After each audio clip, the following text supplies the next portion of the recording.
I just want to kind of put in the plug for the book, and you all are hearing this fabulous information from all these wonderful women about how they were successful, and you're going to utilize those in your own business. But I have to ask you, why are you learning this? Why are you in business? Is it because it makes you feel good? Yeah, probably. However, what my focus is, are you making money? Because feel good is wonderful, but it's not going to make your mortgage payment, is it? So, as Ron had said, I have been in business for 20 years. And every day I talk to people on the phone, I talk to clients, I talk to people I work with, I talk to vendors, and they are kind of delivering problems to me. I mean, really, that's what our job is, right? Solving problems. I never have received a phone call from anybody that said, Joan, I realize you work really hard at what you do, and I just want to say thanks. Congratulations. And that's what I want to do, first of all, to all of you. You all deserve a pat on the back. You work really hard to do what you do, and I just want to recognize you for that. It reminds me of a story of a couple that I know, Louise and George. And Louise and George live down in Louisiana on the bayou. Fabulous couple. They have a cute little place, nice house, little barn, tractor, cow. And one day it started to rain. And it really started to pour. And it started to flood. The river was flooding their home. So they traveled up in their home to get out of the water and save themselves. And eventually they found themselves on the roof. And fortunately, at that point, the sun came out. It stopped raining. And they're sitting up there waiting for the water to recede. So Louise says to George, oh, okay, there goes the barn down the river. And George says, yep. And they're sitting, and a little while later, Louise says to George, okay, there goes the cow down the river. And George says, yep. And Louise says, but I just can't figure this out, George. Everything is floating down the river as the water is receding. But I'm looking in our front yard, and I'm seeing a red baseball cap. And this red baseball cap is going back and forth and back and forth. Why is it not floating down the river? And George says, remember a month or so back, Ed Smith opened a lawn mowing business in town? He works really hard. I give him credit. He opened that business and he works really hard. That's Ed. Mowing our lawn. What is he doing? He's working hard. He's taking care of business come hell or high water. And that's what we all do, right? Regardless of what's going on. Rain or shine, family issues, bad hair day, digging in, taking care of business. And I just want to applaud you for that.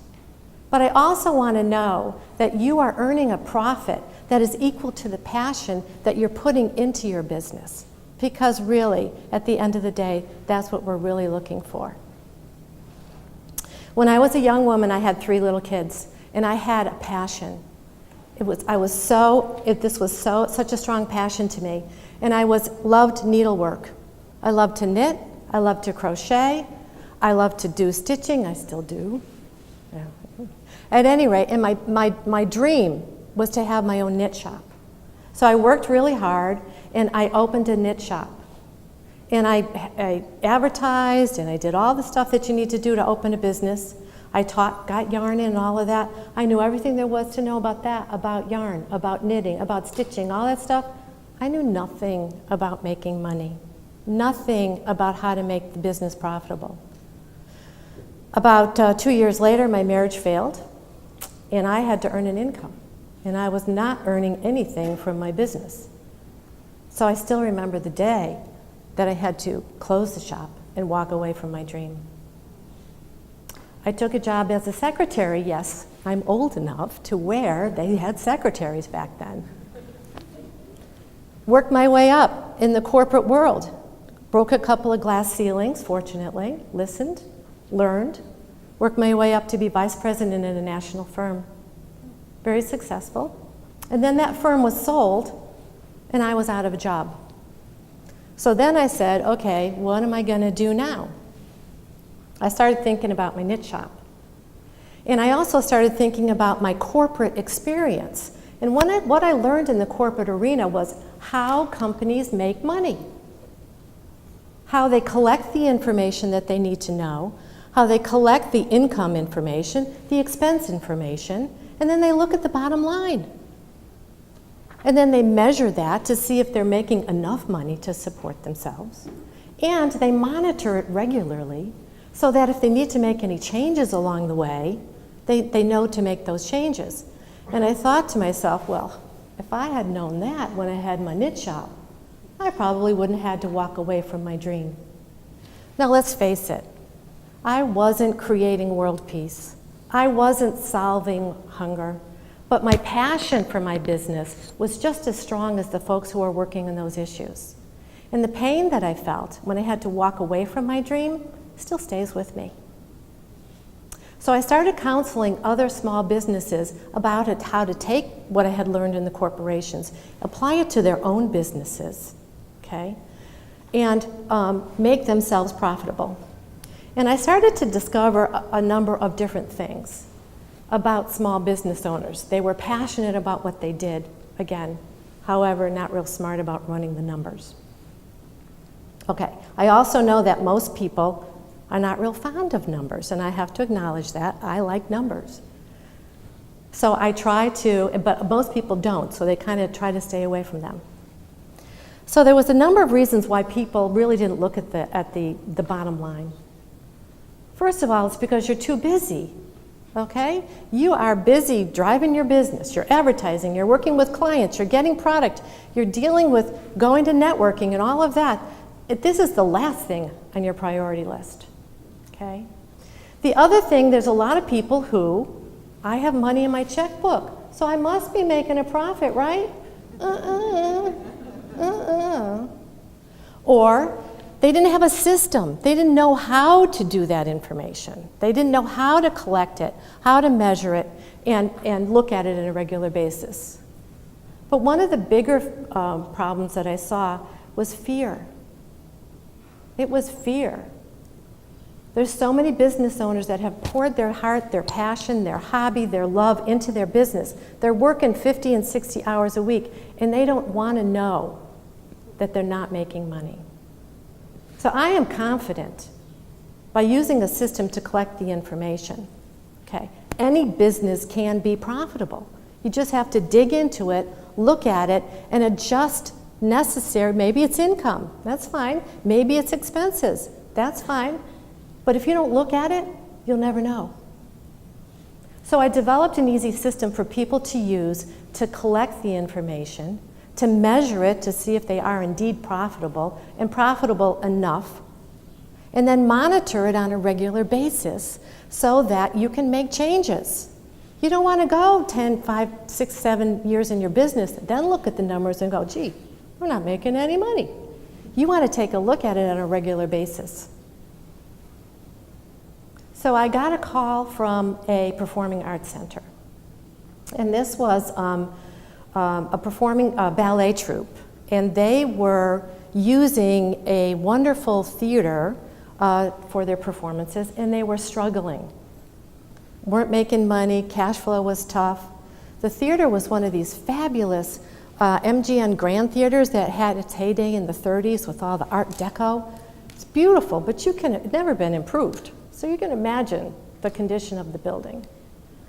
And the gentleman who was running the Performing Arts Center actually was a former ballet dancer who had gotten to the point where he couldn't dance any longer, but his passion was for the Performing Arts Center. So he was trying to run it. So it was a standard story, typical.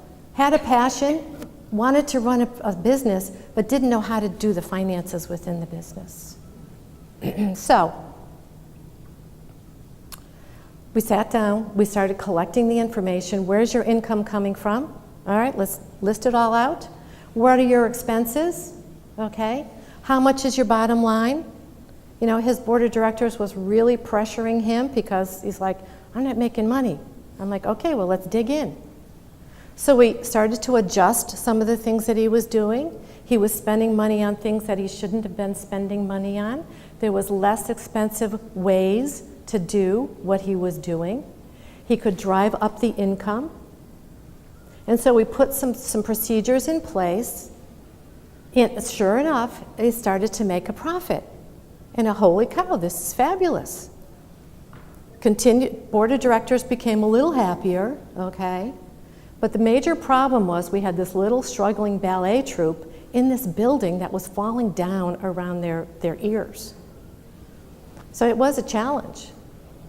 So we put it together, made it profitable, and he applied to the state and received a $3 million grant to improve the building, to fix it up. And they never would have given him that money if he wasn't showing a profit in his business, or at least an understanding of how to keep that up. So it's hugely profitable today.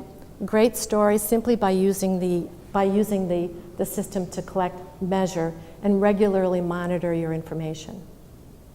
So I'm telling you, I firmly believe that every business can be profitable. And you can earn a profit in your business that's equal to the passion that you have for it.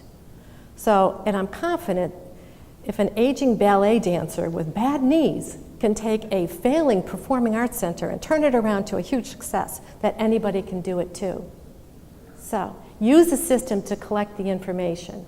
Collect it, analyze it, and monitor it on a regular basis.